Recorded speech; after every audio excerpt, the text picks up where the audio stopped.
can't believe I'm making this move, but I'm making it. I know y'all are not going to believe it. Your boy's skills is dropping stones. Stones from the starting 11 is something that you would never think that I would do. But with this new Evo that came out, I could turn Saliba into a 90 rated center back. A 90 rated center back, Saliba. Now, if you've been watching my channel, I be crying a lot. I be crying every time I match against Team of the Year Saliba. I be crying. I be like, oh, Team of the Year Saliba, I can't get by.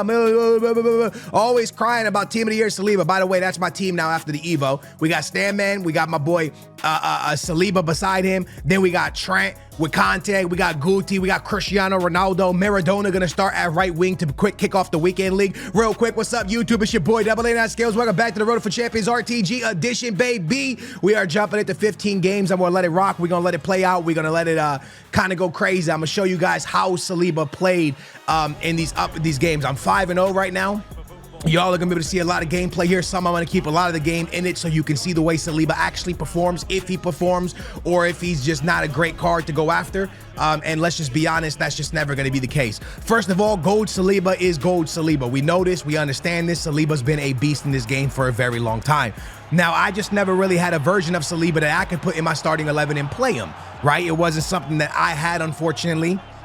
But it's always something that I really wanted and something I really needed. Team of the Year Saliba, the Team of the Year Evo Saliba. I missed out on him because I think there was like a cup you had to play, and I didn't play the cup, and I messed up and I didn't play it. So for that reason, I couldn't get that Team of the Year Saliba, the Evo'd one.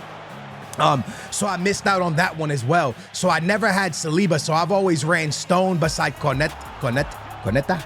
Yeah, I suck with his name.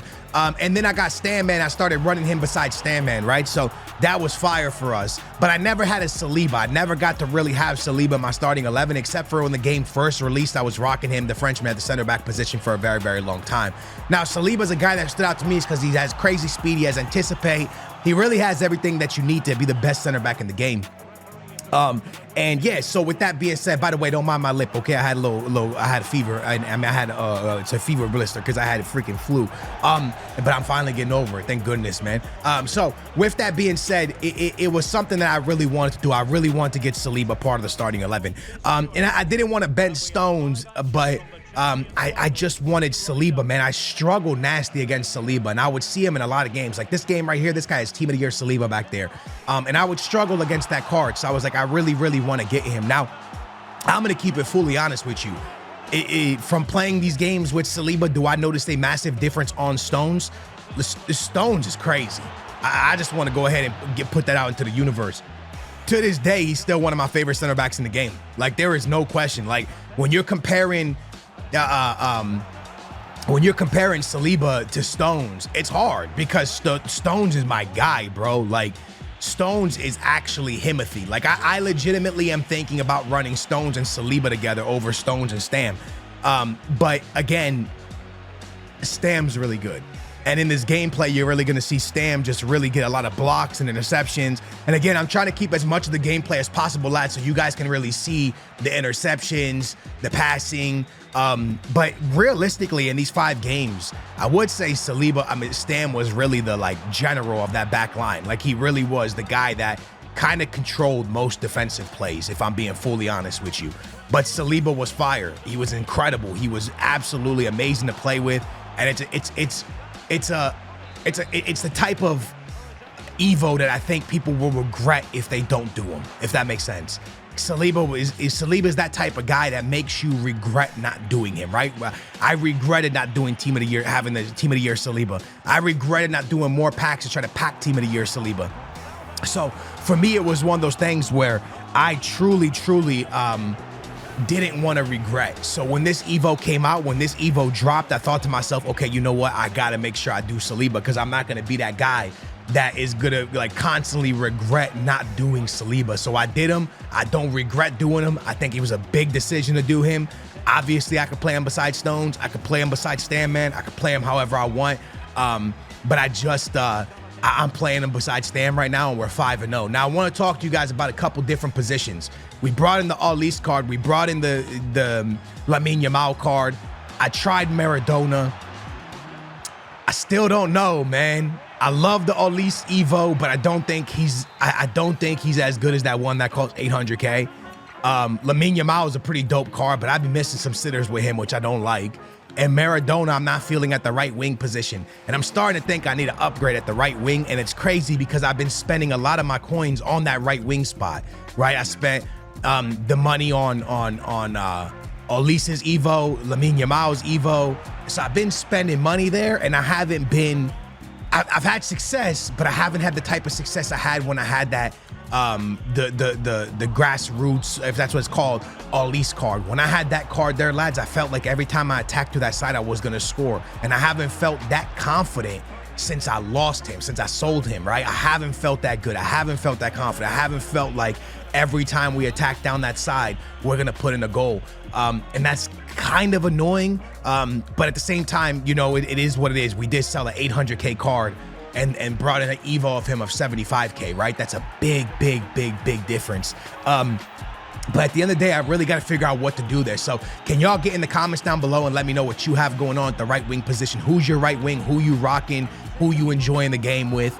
And who is like the most productive in that spot for you? Because I think that's a really big question, man. The productivity of a card in that position. When I had Olise there, he was by far the most productive player I've ever had at the right wing position. Mbappe for me is the most productive at the left wing position.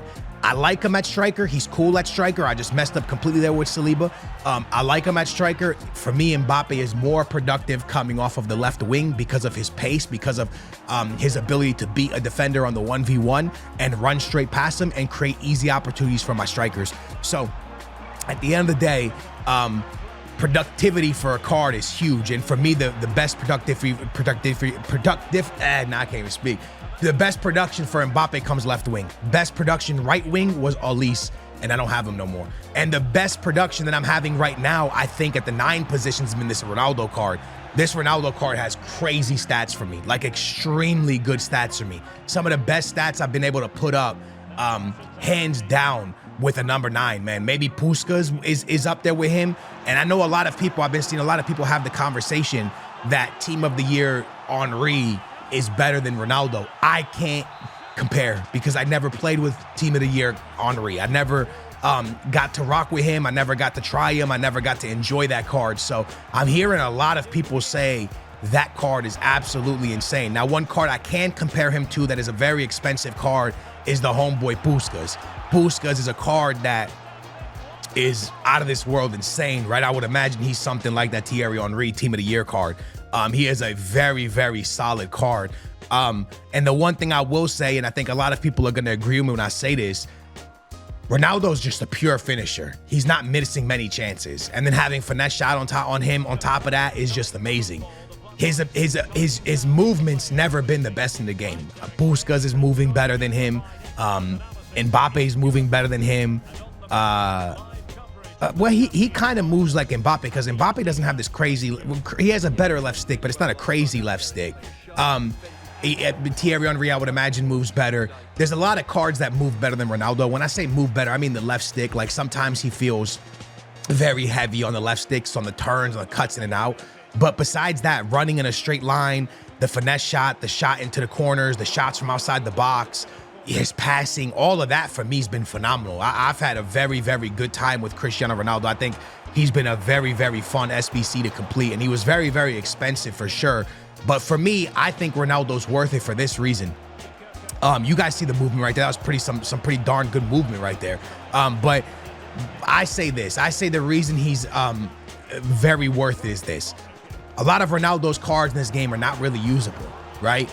Team of the Year Ronaldo usable, but he's a very expensive card that most of us couldn't afford, right? This SBC comes in expensive. A lot of us still can't afford it, but if you saved fodder, if you played the game in every weekend league and saved all of your fodder, you could get him. And it's cool to use a card that's not really that usable, and then it becomes usable. That's when I think a SBC is more worth it than anything else. You know what I mean? There's a lot of times that we get like 4 different great versions of Mbappe. Right? Okay, so is Mbappe's player of the month worth doing?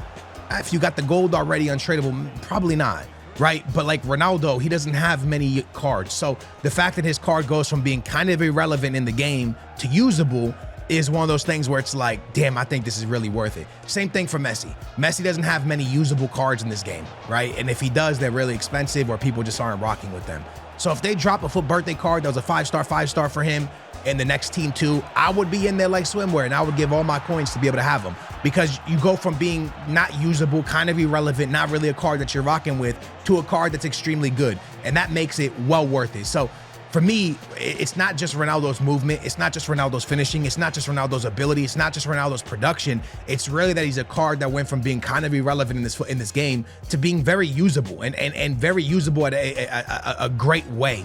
I saw a pro player named Spence say that he went 15-0 with him and he gave him a 7 out of 10. That's what he gave. I saw another guy that went 15-0 with him, gave him an 8.5. And I'm 5-0 with him right now, and I'm somewhere in between the 8.5 to 10. I'm somewhere in that category. And because the card goes from not being usable to usable, you know, I'm closer to in the 9s with him, because again, it's a very good finishing card. As a number 9, he is amazing. If you're just looking at him like at the way Haaland and the Lewandowskis and those type of players, he's insane, bro. He's a fire card. Now, if you want a Maradona type dribbler and a Messi type dribbler, okay, yeah, your rating's gonna slowly start dipping a little bit. But I personally am enjoying this Ronaldo card. I think he's been very good in front of goal for me. I think he's been good at the 9 position for me, and I think I've been getting it really done with him. So I like him. Sorry, I just wanted to kind of get that out the way for you guys, because I know a lot of y'all want to know, should you do Ronaldo? Should you not do Ronaldo? Some people don't know yet. And I have a friend, man, my friend Kid, who's a very, very good FC player. He don't like him. He don't like Ronaldo. He told me, he texted me, he's like, I don't like him. I'm like, damn, really? I like him. Certain players play certain ways. My boy, Kid is a straight left stick monster. He loves the left stick. He loves dribbling. He loves all that. He loves being able to kind of wiggle in and out. So he didn't really like the Ronaldo too much, you know? But yeah, I personally really liked him. I think if you're someone who liked like Harry Kane and all that, I think you will really like Ronaldo. If not, then he might not be for you, right? So and he is fast. He's very, very fast. His speed boost is good, all that. It's just his left stick dribbling could be a little bit better, if I'm being honest with you. With that being said, I want to talk to you guys about FC 25 as a whole. Because first of all, I think this is the game that's been the easiest to get a really good team. And I want to talk about that for 1 second, because I really do feel like Evos, this is every year something is something. I don't know if that makes sense, but I think like FIFA 19 was like, you know, was like SBCs, and then every year you get something really cool, right? This year, I think this is the year of Evos. I think when I look back on FC 25, I'll talk about how good Evos were, because every day we get Evos. It's all about Evos. SBCs are dope, but it's really all about Evos, man. We get so many Evos, and SBCs have seemed to, for me, take over packs. In my opinion, like this Saliba I'm working on right now, he's absolutely insane. Or at least Lamine Yamal. The fact that you could take a gold card that's like a 77 rated and make him a 90 rated in this game is mental. It's absolutely really fun, man. And it's really kind of, I don't know, the way I look at the game has really changed. Like I said, I don't really even care what comes out in promos. I don't look at the leaks. I don't look at, when I do look at a leak, it's for the SBCs or for the Evos. I don't look at I don't care what's coming out in packs. I don't know if you guys feel that way or not. I care about what Evos coming out, because that's for me what has made the game really fun. And it's crazy because when the time that I come from, lads, because I started doing content on FIFA in 2010, right? So I come from when it was really hard to get a good team. And if you had to inform Ronaldo or inform Messi, you were somebody special. And your friends would be like, hey, can I jump on your account to try him? Because they knew they were never getting him. It was that type of of game back then. Now you could start an account and within like 8 hours, you can be caught up, right? Like 1 day of playing the game, you could be caught up to where like a lot of players are right now. And a lot of people don't like that, but I just think it's the new FIFA. And then the one thing I've kind of learned with gaming, and not just with FIFA, just with video games, is the catch-up mechanic is something that gaming companies, like I grew up playing Super Mario, bro. And when you died, you had to start all over. That's it, G. There was, you know, like checkpoint, all that, like you starting over, right? You lose your lives, it's game over, bro. You got to start over.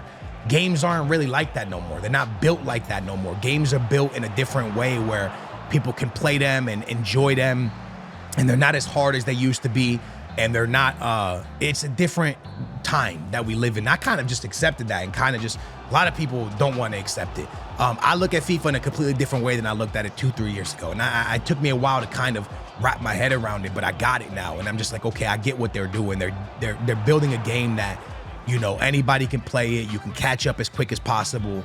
It's no big deal if you miss the first 2 months, 3 months. You could just jump on and kind of get going. And some people like it and some people don't like that. But at the end of the day, it does leave you to get like really, really, really big teams and really big, cool cards. And I think in that sense, it's awesome. And I will say this, I think eventually EA is going to have to go over the 99 mark, and we're going to have to get to like 105s, and we're going to have to go like FIFA Mobile, because the cards that are coming out, the stats that are coming out, I mean, it's only a matter of time before we're looking at like 105s. I mean, I think you guys agree with me when I say that, but we're starting to slowly get to that point. I don't know if it's going to be FC 26 or FC 27. We're going to see 101s. We're going to see 102s. I would imagine that has to happen because the cards are just getting so big so quick, bro. We in for birthday right now. We're not even at, like, every card is going to be 99 rated in summer heat, in footies, you know what I mean, in the summertime. And last year, pretty much everything was 99. And look, I'm gonna say this, and a lot of people are gonna judge me for this because a lot of people quit the game before. Summertime FIFA is actually, it could be discussed that it's better than the beginning of the game. It could be argued. Last summer, I had so much fun playing this game because you would log on, and every time you played a different mode, you got a different pack. And every time you got a different pack, you got a different 99. And you were collecting all these 99s to where your bench could be 99s, your team could be 99, your reserves could be 99s. It was just really cool to use cards like João Neves would get high-rated cards, and cards that weren't really supposed to be 99-rated cards were 99-rated cards. Cards that weren't usable become very usable and very relevant in the game. It became like that, and it's actually really fun. I know a lot of people don't like it, and I was constantly just all summer reviewing cards because the cards are so sick that come out, and there's so many SBCs. So if you've never played summertime FIFA, try it. Give it a go, and I think you might like it, man. I think you might really, really enjoy it because it becomes very, very, very fun in the summertime. But with that being said, lads, I wanted to kind of give gameplay like this so you guys could see Saliba defending at all times, and also you could see Ronaldo play, right? I'm not just cutting out a couple highlights. Ronaldo was an absolute beast. This was game 3 for me, I believe, right here. I'm 5-0 at the moment. I'm going to try to get the 15 with Cristiano Ronaldo and Saliba. I might try to pick up a right winger or something. I'm not sure what I'm going to do there. Maradona obviously starting for us right now. That's football, man. That is some unbelievable football right there. Cristiano Ronaldo tucks it in. That was awesome. Beautiful goal. The quick 1-2s right there was just absolutely insane, and Ronaldo able to score it. And I told you his stats have been absolutely insane. We're going to force a rage quit right here in this game. We're going to beat this guy 6-2. Like I said, this takes us to 3-0, but I'm actually 5-0 at the moment. And it really comes down to what Cristiano's been able to do for me. I know that sounds a little bit crazy, but Cristiano has been an absolute beast. Right there, you can see his stats, man. 9 games, 29 goals, 4 assists. Cristiano Ronaldo is absolutely a monster for me at 5-star. I'm very happy I did this SBC. And in general, I'm very happy with the direction this team has gone in. The new Saliba, the Evo Stam, Conte is amazing. I just got to figure out the right wing position. I don't know what to do. Maybe go back to Rafinha. I forgot, I mentioned him. He plays a lot. Rafinha is actually starting for me after 5. He's the one that's starting for me right now. I think I might stay with him. Let me know what you guys do. Love you guys, and I will catch you tomorrow. Booyah, we out of here.